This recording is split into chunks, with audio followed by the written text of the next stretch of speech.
So welcome to Math 317. This is lecture 21. So what I want to do is I want to talk about the traveling salesman problem. And so an example is given over here. And of course, like everything with a quick search on the web, you can always find good graphics and whatnot. Can anybody try to guess what we're trying to do? Just from looking at what I'm displaying. We're trying to find the minimized distance for a salesman to travel to a set amount of points. Okay, which points? They look like major cities. I think you can be a little bit more specific than major cities. Capitals. Capitals. Which capitals? State capitals. Ooh. Be very careful. I wouldn't say state capitals. I mean, it is state capitals. Which state capitals?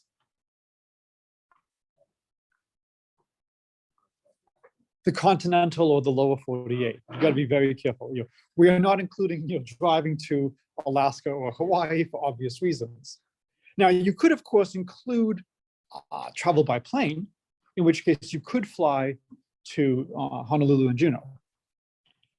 The question, of course, is how do you want to measure cost? Do you want to do it miles driven? Do you want to do it time of driving? My wife has about an hour and a half commute to UMass Amherst, where she teaches. That's equivalent to about 3 miles, I think, in the Los Angeles area, in terms of how long it would take to do, how far an hour and a half would get you. So if you have a tremendous amount of traffic, if you have slow roads, when you're trying to minimize, you really want to think, what do you want to minimize? Usually it's cost. And then you can decide, how do you want to evaluate your cost? The time that the salesman spends in the car is lost time when the salesman could be working. And so you might be willing to spend more so that they have less time traveling. And so there's a lot of really interesting questions going on right now about should we be having certain people flying private jets? Well, how valuable is their time? How important is it to get to the meeting quickly versus being good for the environment? So here, let's say we're trying to minimize the distance traveled. We will assume for simplicity that you can travel from every city to every city. If we were doing this by flights, that would not be the case. You would not be able to fly from everyone to everyone. And then you would have additional constraints, such as, I want to solve the traveling salesman problem. I want to go from hit every city once and only once, and minimize, subject to the fact that I can't always go from city A to city B. Or you might say, well, you know what? I will allow myself to go through some cities multiple times. And I only get credit for going through it once. But if I'm flying, it might make sense to occasionally fly to a hub, hit a bunch of cities nearby with a car, then go back to the hub and fly to another hub in another part of the country. And then that way you can, so again, there's lots of different ways you can do this. I don't really care which traveling salesman problem we do. Let's just do a version and just talk about how you would set up the constraints. And then we'll go from this to a somewhat similar problem in Battleship, again, talking about setting up the constraints and why these problems are important. So this is the traveling salesman problem. And so the way we're going to do it is we have a bunch of cities. Whoa. Okay, so somehow today it is on a very different kind of sensor on the stuff below, but okay. So visit each city once and only once, and can go from any city to any city. Cost is distance gone. Okay. So there's a couple of twists you can have on this. One is, you could choose where you start and where you end. Where might you choose to start?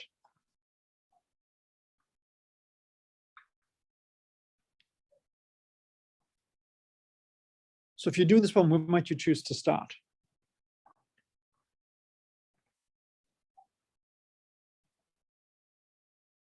Maybe a city with an aircraft, like with an airport hub. Could be, but you're working for a company. Where might you? Where the company is. Or wherever you're based, wherever you're based of operations. So you might actually have a natural starting point. So you could have a version of the traveling salesman problem where we have an initial system, an initial city. What constraint might you have on where you finish? Somewhere near where you start. Or maybe a little bit stronger than near. Where you start. Where you start. Anybody know the famous incident with Teddy Roosevelt and the US fleet? So he said the US fleet halfway around the world, Congress didn't give him all the money he wanted and said, do you want the fleet back? And Congress found the money to get the fleet back. At the end of the day, if you're the traveling salesman, do you want to hit every city, or do you want to hit every city and then return back to your base of operations? So you might have a situation where you want to end where you start. Well, if you end where you start, then we're looking for a loop through all the cities. And it doesn't actually matter anymore where we start. Because if we are hitting each city once and only once, if you return to where you start, you can choose any city as your starting point. We could also say we can start anywhere and we can end anywhere.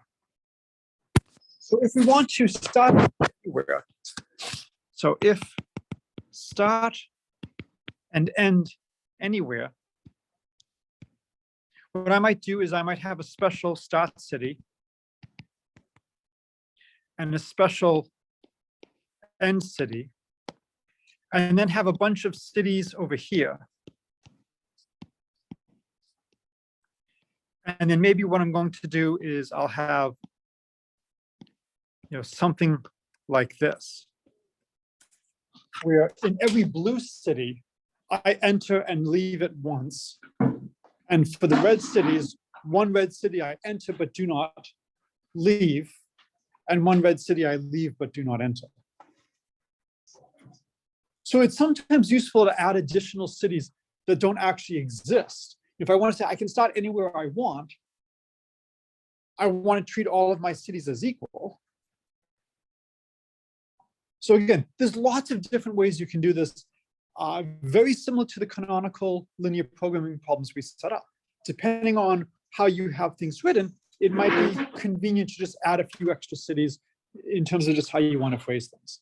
So does anybody have a preference for which version of the problem we do? Do you want to start and end at the same place? Do you want to start anywhere and end anywhere? What are your same place? All right, so if we start and end at the same place, then that makes it much easier. We can choose any city as the start, right? And so we now have a bunch of cities.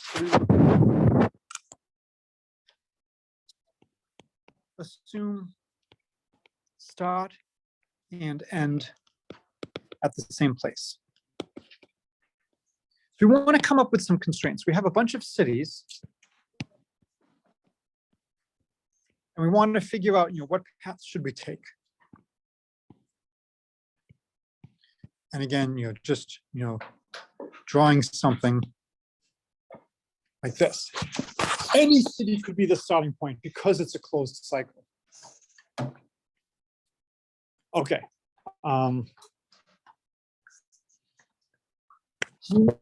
Choosing a variable. So for the cities,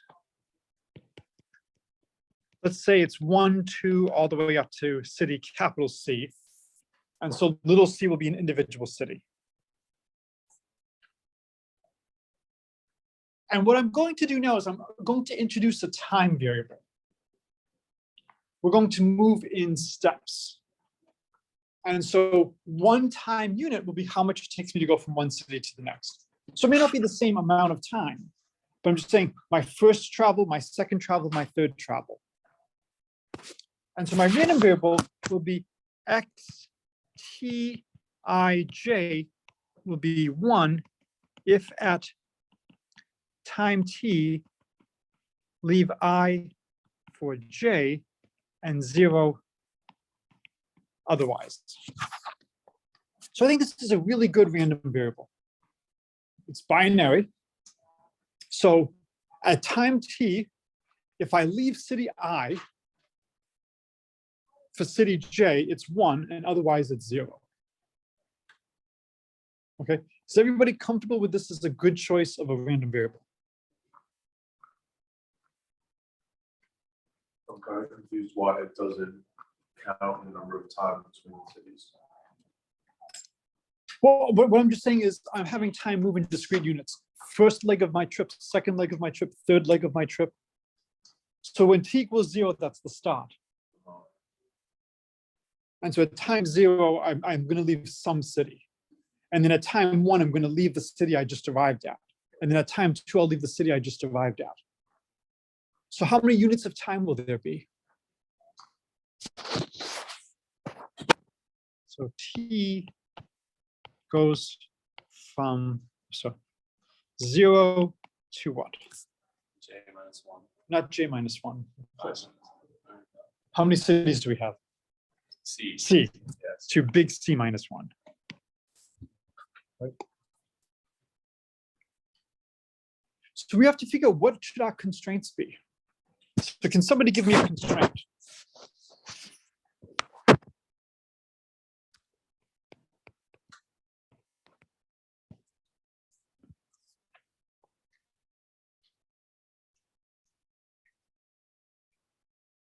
You can say it in words, and then we'll try to convert from words to math speak. Go to every city. So exactly once. So each city is hit exactly once. So the first constraint is visit each city exactly once. And since we end where we start, we will visit the initial city. All right, so since we want to visit every city exactly once, that means for all cities C, right? And then we have to sum over all time. Time goes from 0 to C minus 1, right? And then we sum over all possible cities. Now, if we're visiting the city, is that going to be my second index, my second city index, or my first city index?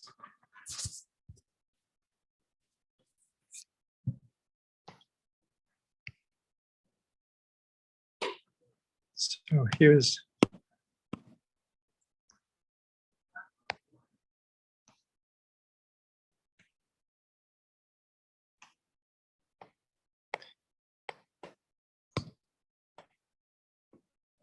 so just keep it up there. So if I'm visiting the city, am I talking about an I or am I talking about a J? J. So maybe instead of saying for every C, maybe I'll do for every J, because we know we're talking about our index J.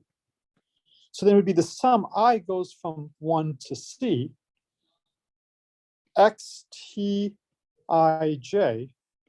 What does that have to equal?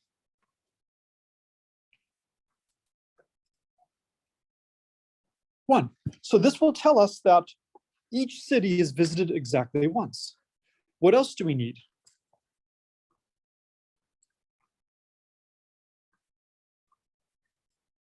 So think symmetrically. We visit each city once. We leave each city once, right?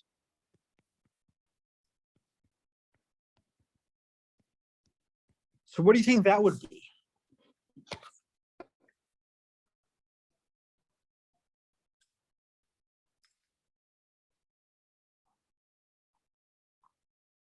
So how do you think we would write we leave each city once?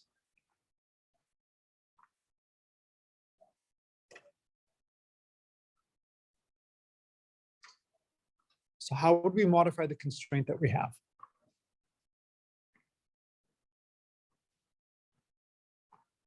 So we have models arriving at each city and then the same city. Well, what we're just saying right now is we want to leave each city once. So you give me any city, and at some time I leave it, and only at one time. There's only one time. So what we did for the first one, we said, look, for any city J, if you sum over all times and sum over all cities, this is equal to 1. That means exactly once is there a time T and a city I that we travel from city I to city J.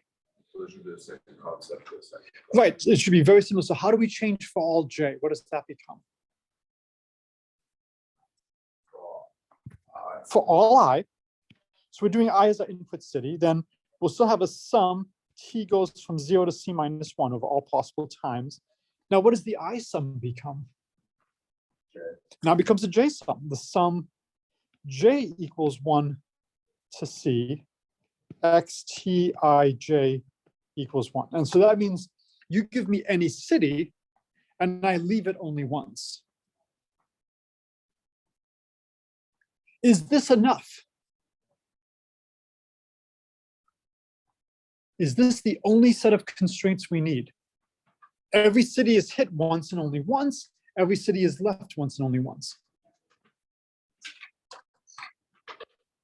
I'm just a little confused. Why is the I the index for visiting each city when you're like leaving I for J? So this is saying we're going to visit each city J, Yeah. Okay. right? Oh, so J stays the same for each. Okay. Right. So this is visiting J, and this is leaving I. So the first one makes sure that every city is visited. The second one makes sure every city is left. Is this enough? Make sure that like the city right after. Yes. Avoid the following. So cannot have, say, 1 goes to 2, 3 goes to 4, and then 2 goes to 3, and then 4 goes to 1. So if I did that as my order of visiting, each city is visited once and only once, right? But I can't travel from 1 to 2, and then after that, suddenly travel from 3 to 4, and then after that, travel from 2 to 3. So this would be consistent with what we wrote. You know, have to avoid this. If arrive at city J at time T, must leave city J at what time? T plus 1, right? So we have to figure out how to do that constraint.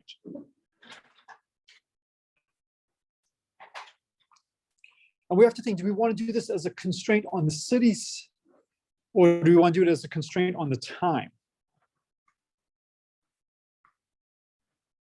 So again, each time corresponds to a different leg in the travel. When t equals 0, that's when we're starting off. T equals 1, we're leaving the first city we visited. T equals 2, we're leaving the second city we visited. We can view everything as a function of time, or we can view it as a function of city. That if I land at a city, I then leave from that city next. I don't think it matters which way you view it. I think you can view it either way. Because if we always leave from the city we arrive at, that should be the same that at any time, wherever we land, we leave from that. It's just which feels more natural to you. To view this as at a given time, I make sure that my next city that I go to, that is coming from where I arrived, or to fix the city and look at all the times. For me, I think the time is a little bit more natural. So,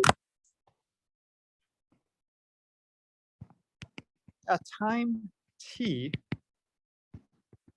arrive at city I, no, sorry, city J, leave J at time T plus 1. How do you think we should write this?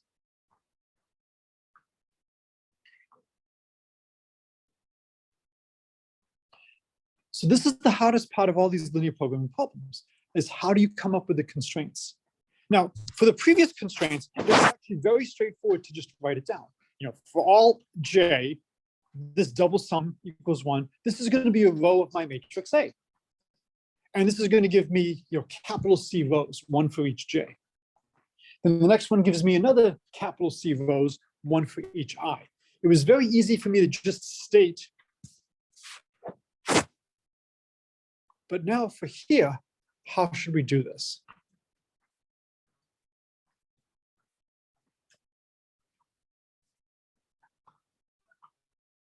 So we know there has to be some city that we arrive at time t. We just don't know which one it is. And we need to make sure that the next city, so what it has to be is, we don't know where we're coming from. We travel and we hit city J. And then we travel and we don't know where we go. Okay, but we don't know which city we're coming from. We don't know which city we're going to. So I'm gonna start at J0, then go to J1. Okay, but so how would we do this as a constraint?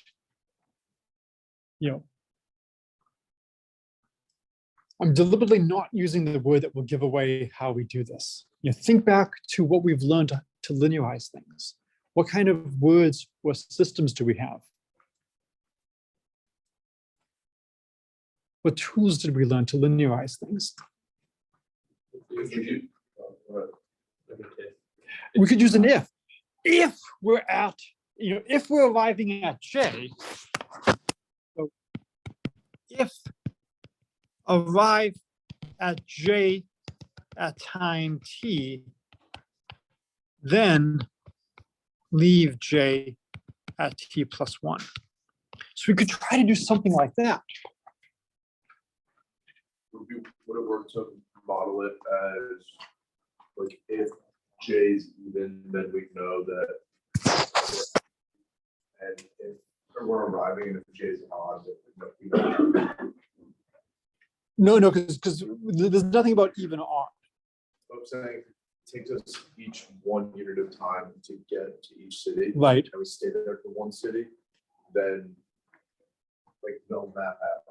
Well, the variables we have is x, t, I, j. So the variables tell us at time t, we depart city I for city j. So that's all that we have at our disposal. So we're not keeping track of when, from this, you can implicitly deduce when we're at a given city. So you are at the city that corresponds to the time when you arrive. So if we have, x538, then at time step 5, I depart city I and land at city 8. And so then at time 6, I would be leaving city 8. So what would it mean to be at J?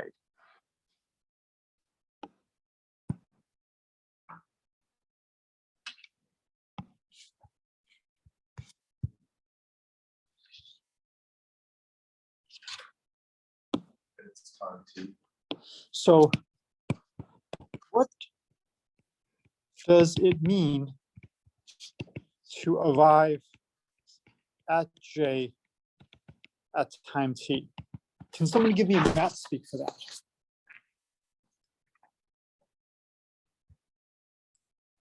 So what would it mean to arrive at J at time t?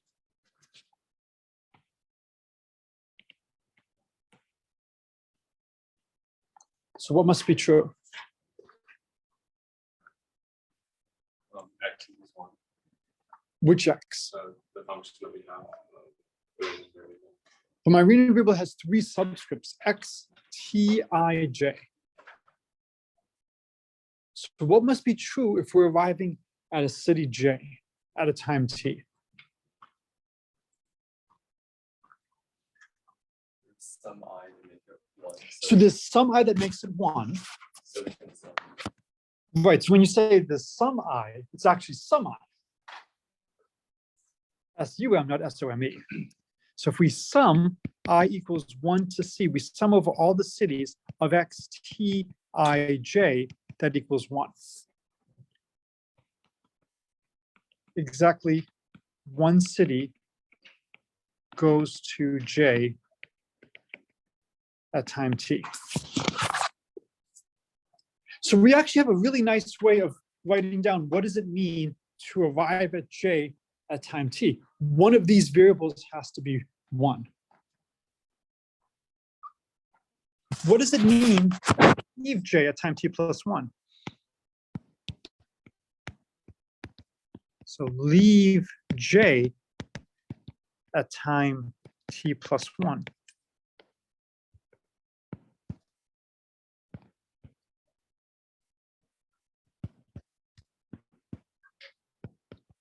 So what would that be?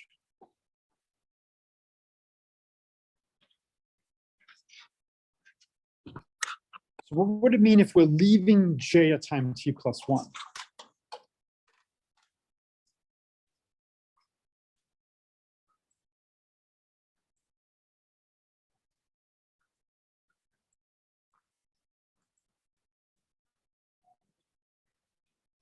So remember, x, Tij means at time t, we leave I for some city j. Now I want to leave city j at time t plus 1. Do a similar sum. Yep. Where we're changing J. Well, we got to be careful. So what do you mean by j? Because, So J is in the sum. okay. But we want to be leaving city j. Oh, it'll still be I then. Right, so it just might be in a different location. So it'll still be I goes from 1 to C. Yeah. And then it would be X with the subscripts T plus 1, I, and J. Well, the T plus 1 ij means we're leaving city I for j. So T plus 1 J. Right. And so now we've actually flipped the order of I and j, because now this means, so exactly one city is visited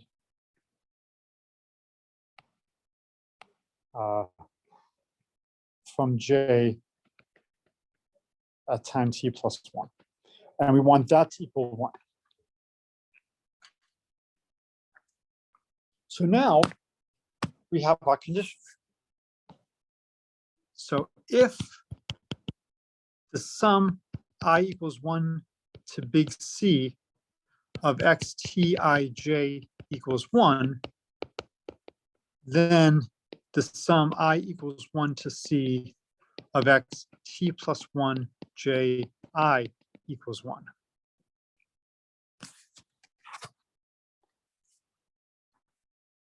And so we can formulate this in terms of if then.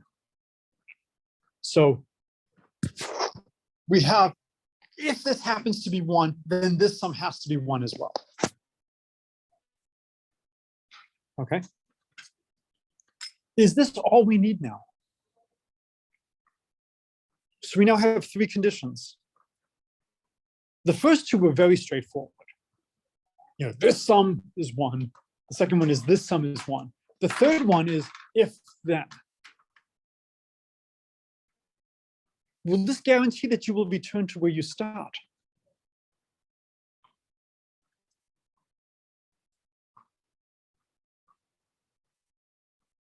So let's think about it. We start at some city, we have to go somewhere. And then from there, we have to go somewhere. Can we go to a city we've already visited? So let's say we have 8 cities. 1, 2, 3, 4, 5, 6, 7, 8. We start doing our travels. We go here. We then go here. Is it possible we could come back here before we hit every city?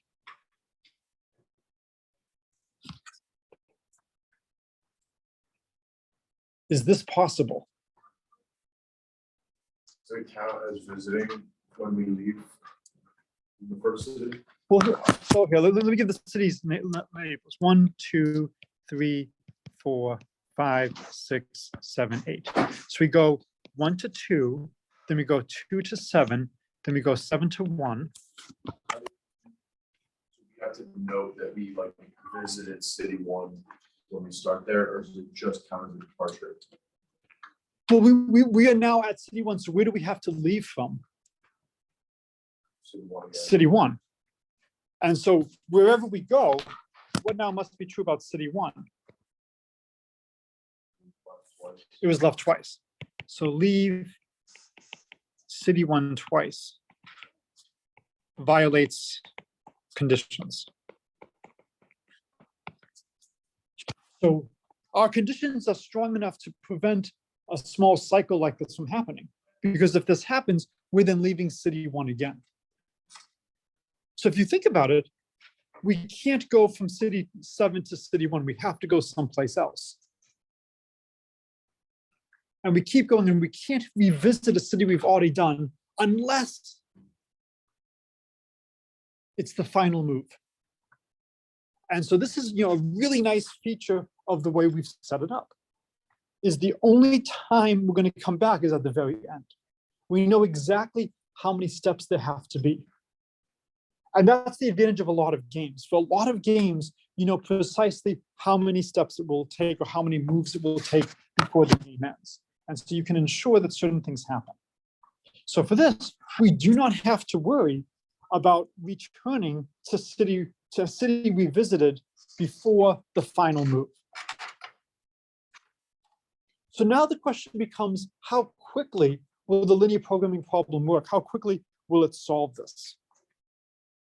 And unfortunately, this is an extremely hard problem to solve. If you have a small number of cities, it's not too bad. And so, yeah, it's amazing what you can find online.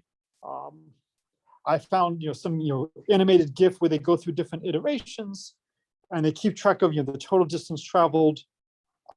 I'm not quite sure exactly how they're finding their initial routes. Some of the choices seem a little foolish. If you look at the map on the left, you have, let's see who knows the geography. What's that long stretch over there?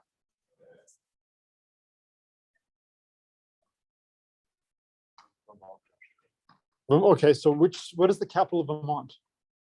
It's Montpelier. And Washington? Is it Olympia? It's Salem, Oregon. I'm from Boston. Anything outside of New England is a footnote. This seems quite stupid, right? I don't think they're doing it this way, but what if you did cities? What if you did travel by alphabetical order? Well, there's at least, actually, are there any cities that start with maybe an M? It goes M, N, O in the alphabet. Could the initial configuration be, let's travel things alphabetically? Our capital of California is Sacramento, and you do have Salem, Oregon. Do we have, no, it looks like we're going from Sacramento to Olympia. So it's not doing it by alphabetical order. So I'm not sure what they're doing. I think we all agree a leg of Olympia to Montpelier is suboptimal. But if you need to start off these problems, you often just need some initial configuration, some basic feasible solution, some feasible solution, and then you manipulate that. So one solution might be, let me travel the 50 cities in the 48 cities in alphabetical order. And that just gives me something. Another approach you could do, and that's definitely not being done on the far left, is to do what's called a greedy algorithm. Is at every moment in time, do what's locally best. And so what you might do is, wherever I am, I'm going to go to the city that's closest. And if there are multiple cities that are closest, what you might do is say, all right, so I need some way to break a tie. I'm going to look north, and I will just start rotating from north, and whichever one I have to rotate the least amount is the one I'll travel to. Just so I have some definitive process to deal with ties.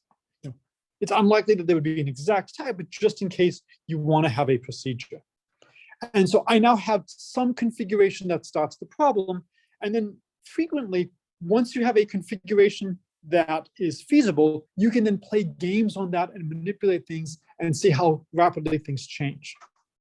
And so this is showing you, just some snapshots about how the tours, the distances, are changing over time. And you can see the final path is much, much nicer. The final path doesn't seem to cross itself anywhere. So that's an interesting question if that's always going to be true, or if it's possible that you might have to sometimes cross yourself. There's a lot of stuff you can do in terms of trying to figure out what is the fastest way to solve the traveling salesman problem. The textbook goes through and discusses a couple of different ways, talks about inserting things and various things. I want you to be aware just of the types of problems we can do with linear programming. And a little bit of the challenges. And what was really nice about this one is your two constraints, very natural, very straightforward.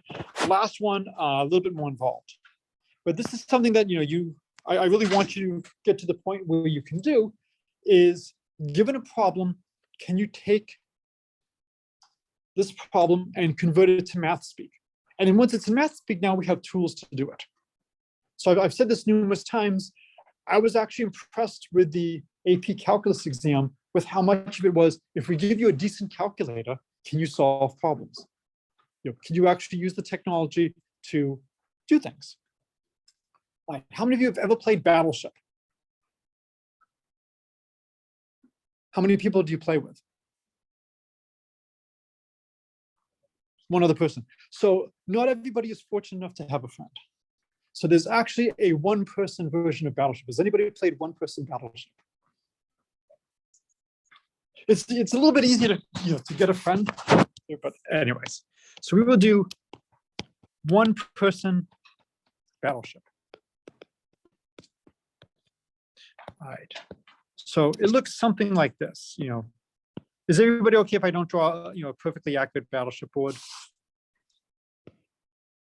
Budget cuts. 1, 2, 3, 4, 5. 1, 2. So here is a Battleship board. Right.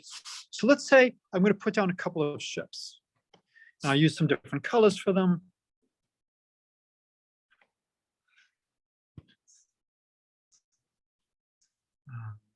What am I missing? Missing blue. So let's say I have my ships like this. Okay. What I'm going to do is I'm going to give you some numbers.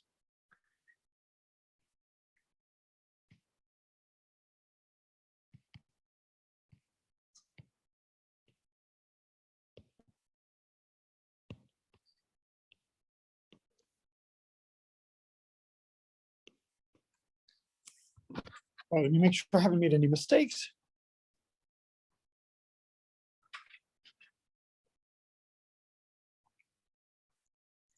I think I did make one mistake.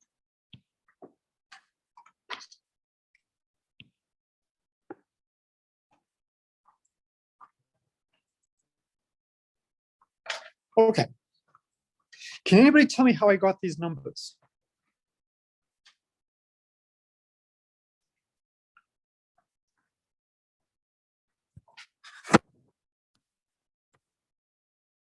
So where do you think these numbers came from?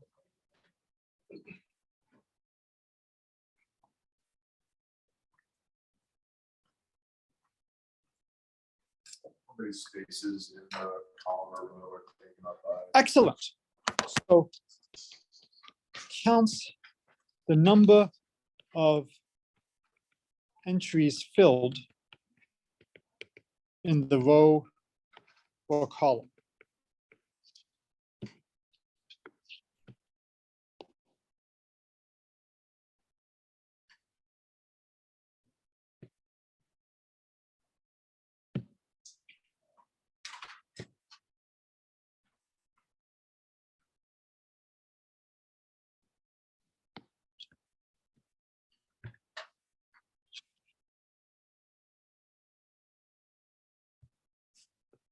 So now imagine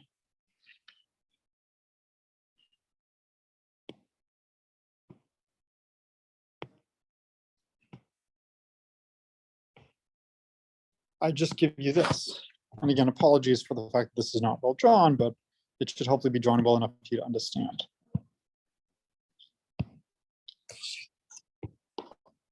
Where are the ships? This is one-person battleship. Is you are given information about how many spots in each row or column are filled, and you have to determine the fleet deposition. Do you think there's a solution in this case? Yeah, why? Yeah, we just had one, right? I chose these numbers from a valid configuration. If I give you a random set of numbers, it probably won't work. And you might know what number and type of ships you have.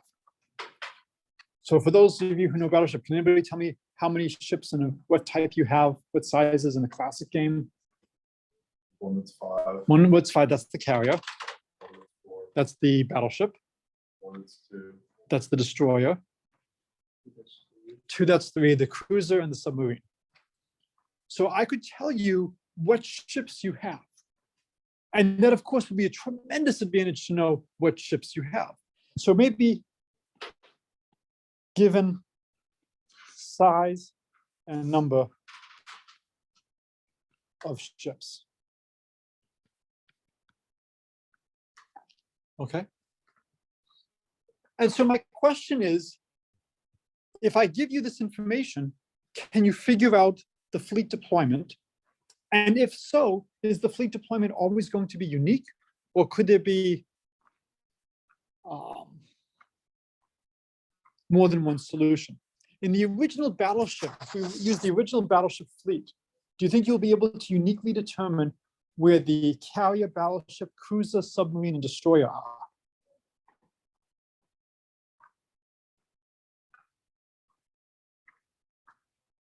What do you think? Can you uniquely determine where's the carrier, where's the battleship, where's the cruiser, where's the sub, where's the destroyer?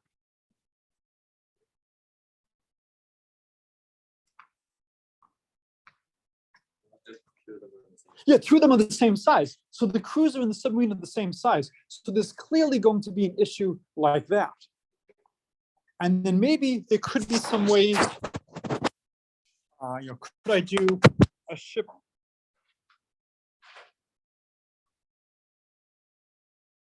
Yes, so that becomes, an interesting question of, is the only multiplicity coming from when you have a repeat where you can move things around, or can you somehow combine things differently?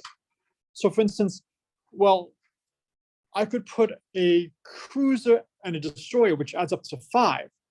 That would be indistinguishable from a carrier. So if I have a cruiser and a destroyer aligned, I can't distinguish that from a carrier.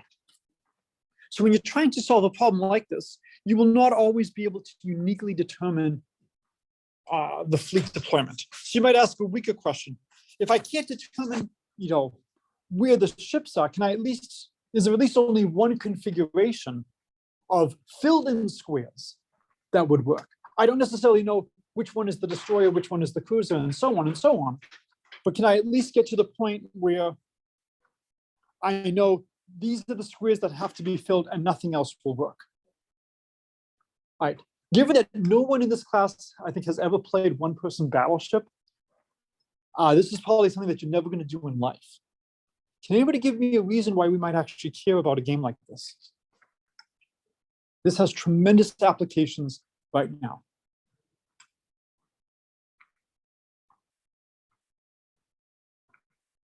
So I'll give you a hint, healthcare. COVID. Why COVID? You can pinpoint the number of people within a specific set of demographics, but location maybe. And you might be able to estimate like population size. Well, one application for something like this in COVID is pooled testing. So let's say you have a huge number of people who are testing.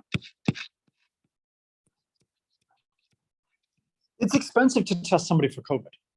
So what you could do is you could take a large number of people and take multiple samples from each person, and then you mix the samples. And so what you're going to do is you're going to report, was there anybody in this row who tested positive? Anybody in this row who tested positive? Anybody in this row who tested positive? And then similarly do anybody here, anybody here, anybody here. And so maybe you start getting, 0, 0, 1. Maybe it's 1, 1, 0. And it's 1 if somebody tests positive, 0 if it doesn't. And when you have this, you can then determine which individuals you need to test again. If nobody has COVID, what will you get?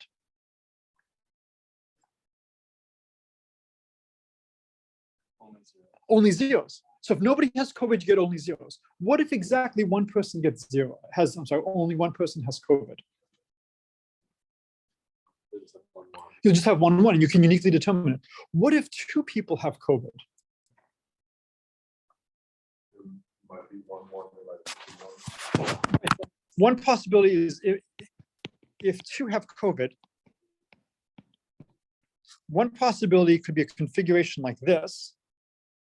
And in this configuration, we would have 2 rows with a 1, and we would have 2 columns with a 1. Or we could have 2 people in the same row, in which case we'd have 1 row with a 1,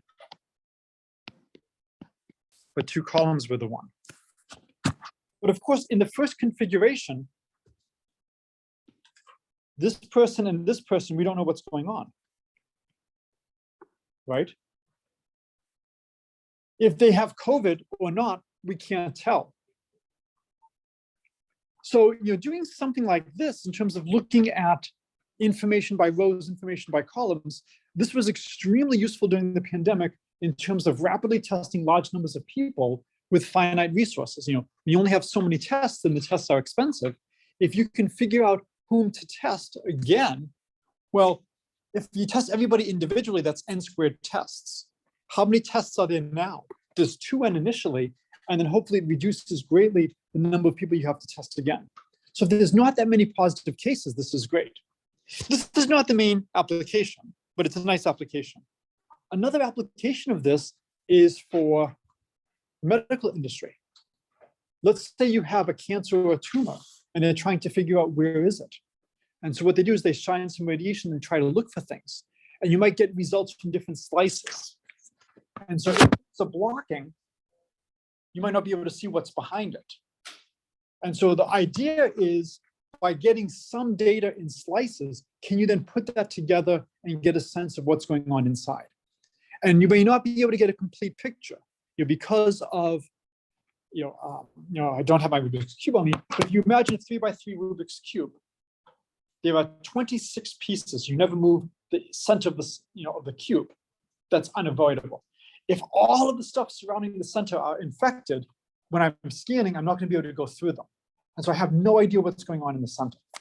So you can absolutely be in a configuration where you may not know what's going on everywhere, but you may have some partial information. So the question is, do you think this can be solved using linear programming? Given something like this, can we solve this using linear programming?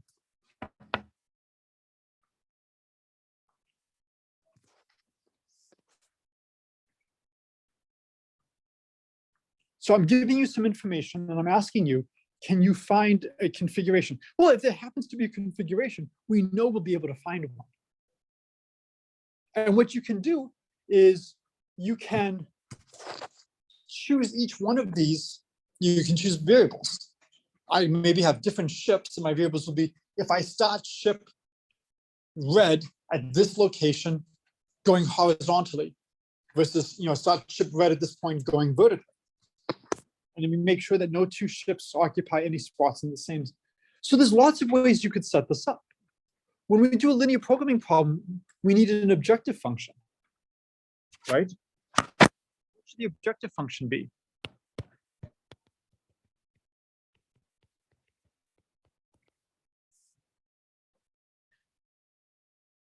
Linear programming requires an objective function. We're just trying to find if there's a feasible solution, right?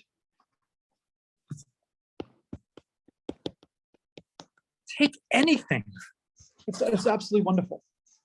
You can take anything you want as the objective function, because at the end of the day, you don't really care. You're just trying to find, is there a solution? So just take anything. Maybe you could take the value of the upper left square, and I want to minimize that. I want to minimize it being occupied. Doesn't matter. The procedure requires you to have an objective function, but it doesn't matter what it is. And so again, this is just trying to show you the power of things such as linear programming, is we can set up a huge number of problems like this. Has applications from testing to medical. All right, so this is a good place to stop.